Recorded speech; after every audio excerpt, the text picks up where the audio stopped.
employees from Kiemle Hagood Company, and thank you to what should have been our all-employee meeting. Wanted to give you just some thoughts from ownership about where we're at this year. Wish we were doing it in person. It's always so nice to see everybody, and just this year has been such a challenge, and with all of the hard work that our employees have done, it's really allowed us to get through it and come to a pretty good point in 2020 where we're just so thankful of all the work that all of you have done. So today is about recognizing you. It's about talking a little bit about some of our successes that we've had and where we're going in 2021, and it's about recognizing years of service for many of our employees. So thinking about that, one of our years of service awards is Tom Quigley, who is getting his 45th year of service at Kiemle and Hagood, and has really led the company through a lot of different changes, through changes in ownership and through changes in recessions and successes. So I really wanted to give Tom an opportunity to reflect on some of that and give us his thoughts about the company and where we're at. Well, thanks, Gordon. I appreciate it. It's hard to believe that it's been 45 years, but as my activities wind down, I'm pretty proud of what you all have enabled us to do. The current challenges are different than those we have had in the past, but they're not entirely opposite. The fact of the matter is that Kiemle and Hagood Company's always had the resilience and the ability with the team that we've got to be able to address situations as they're presented to us.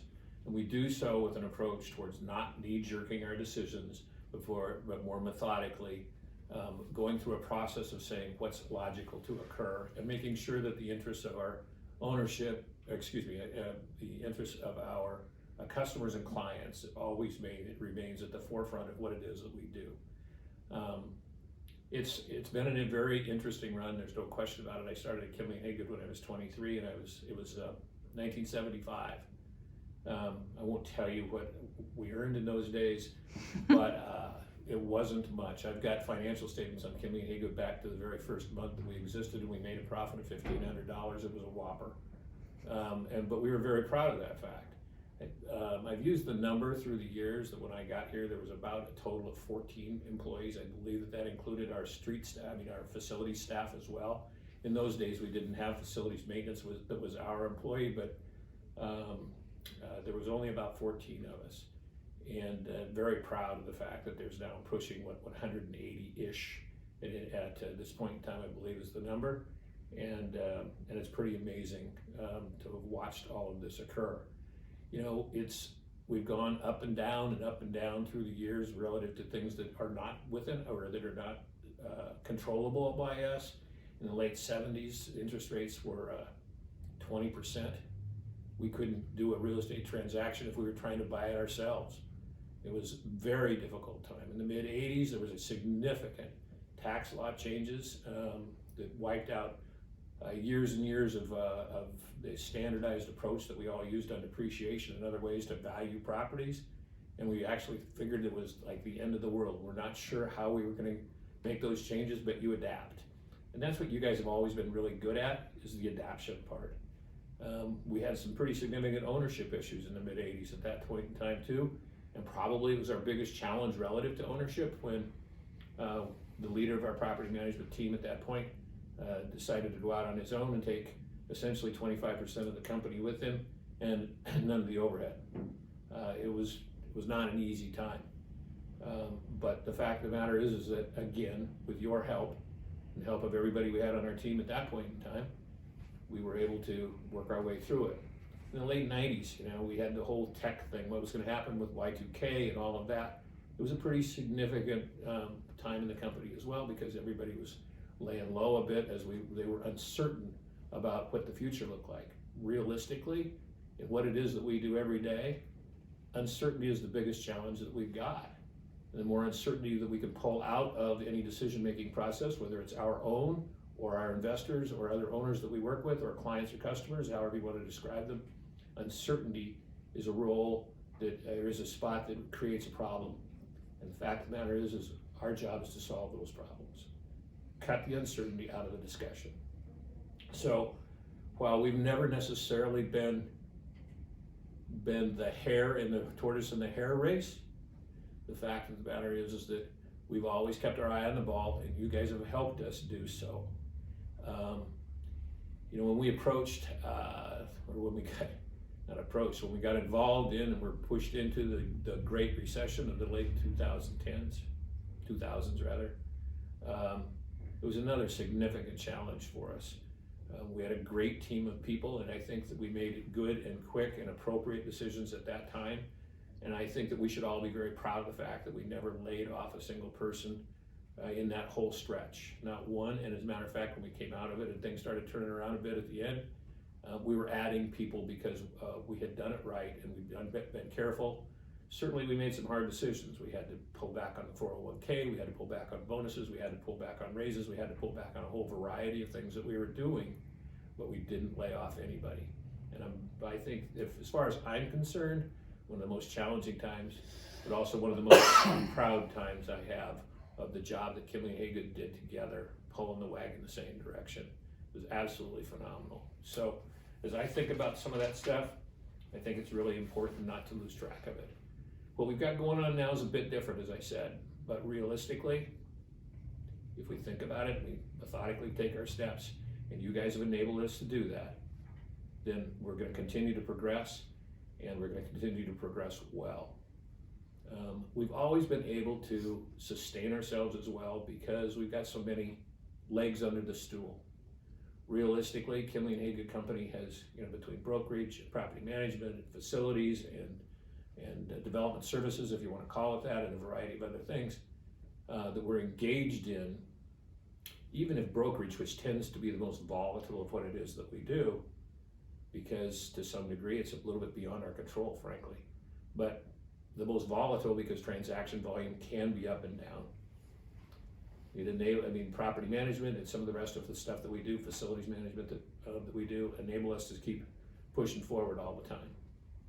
And so the legs under that stool, and now the diversification of a number of new offices, again, it just solidifies the base that we continue to operate from. Without those new offices, or the willingness to put new offices in, accounts like Providence would not have enabled us to occur at our office at Kiemle and Hagood Company, because the fact is that regionally we were able to cover for them rather than locally, and that's a big difference between us and others.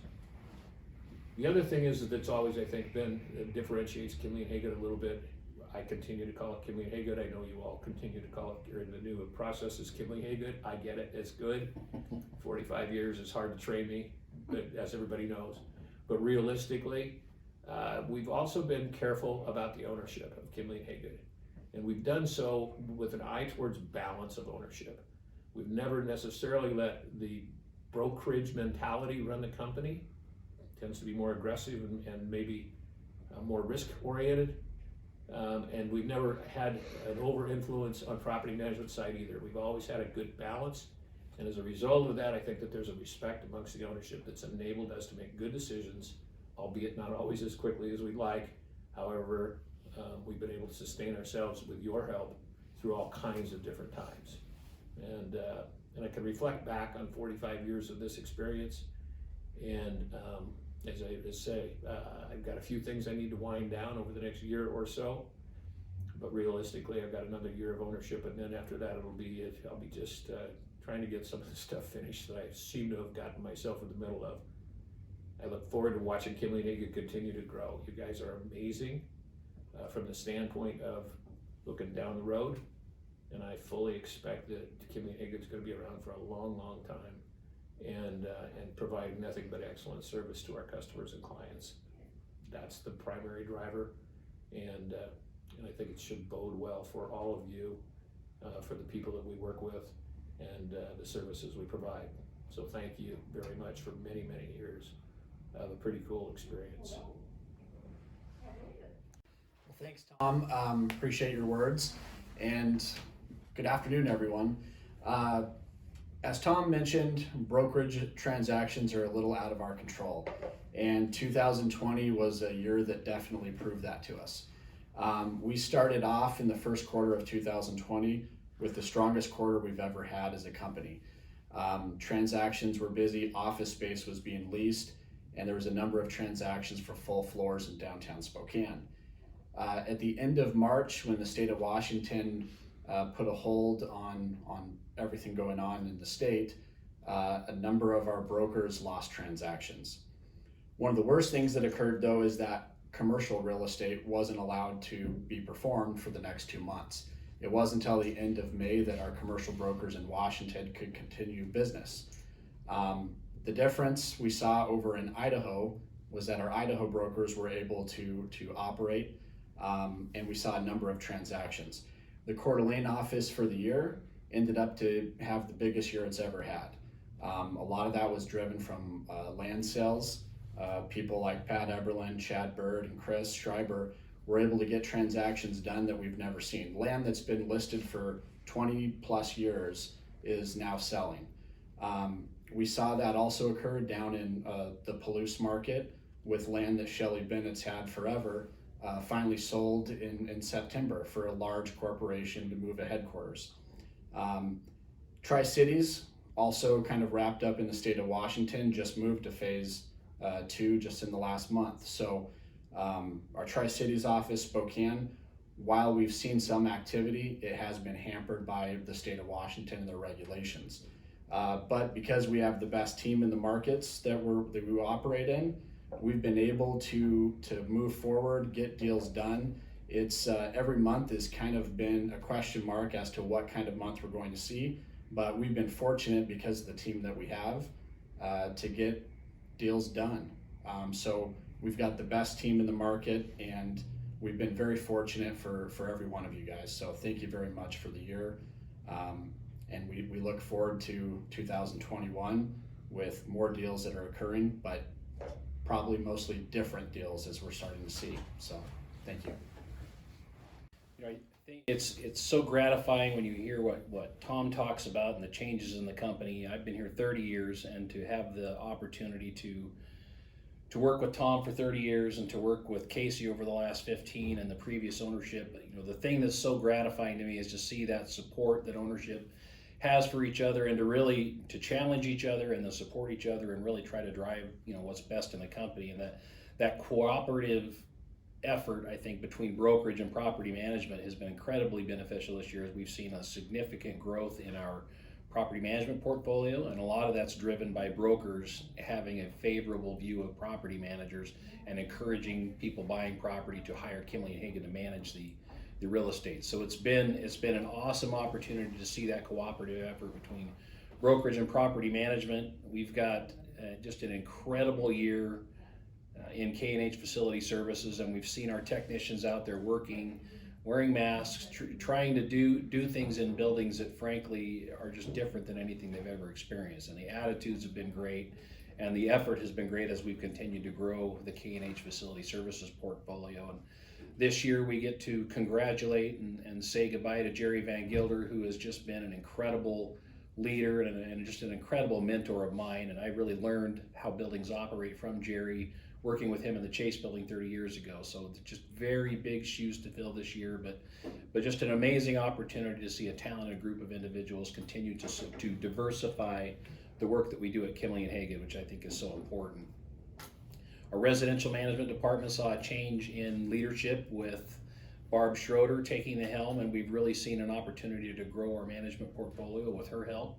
Special Projects has had a record year, and Shannon has just done an incredible job managing a huge volume of business. And it's up to us in leadership and on the management team to continue to support both residential and Shannon and find out how do we continue to create opportunities for them and support the work that they're doing. Tom had mentioned, he talked about the legs under the stool and the diversification, which I think is so incredible. When you look at when I started, we had 3/4 of the 10th floor, I think. Yeah, no more than that probably. 7,000 square feet on the 10th floor. And then moved down to 4 and took 10,000 feet. And then we started K&H Facility Services, and we opened the Coeur d'Alene office, and we opened a Tri-Cities office. We opened a Missoula office, and we opened a Moscow, Idaho office. And this growth has been just almost unfathomable to think about how quick that's happened over the last 7 to 10 years. And it really does give us a diversification of both property management, brokerage, special projects, and facility services, but also, as Tom mentioned, geographically, I think just makes us in a much better position to weather some of the challenges that we've experienced this year. And I'm excited about 2021. I'm cautious about 2021, and I think you'll find our ownership decisions are based on that cautiously optimistic approach, where we will be watching expenses, and we're gonna try to be intelligent about what we do and be protective of our employees and our clients, and make sure that we're doing what's in your best interest. But wanted to say thank you sincerely from all of us for really an amazing effort in 2020, and look forward to a very good 2021. So thank you.